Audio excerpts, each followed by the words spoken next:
Bismillahirrahmanirrahim. Allahumma salli ala Muhammadin wa ali Muhammad fajjil farjahum.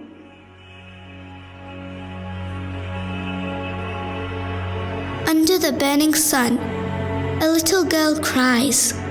She runs to her father under the red skies. The ground is burning and the fire is growing, but there is one place where the sun is glowing. The little orphan follows the shining light, alone and heartbroken in the depths of the night. She hears a voice and she follows the sound. There she sees a chest beaming on the ground. But the chest that is glowing does not have a head. But the chest that is glowing does not have a head. For all that can be seen is the sand covered in red.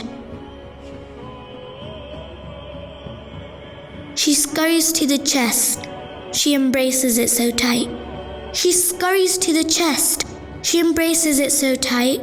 For she knows her father's chest which she slept on every night.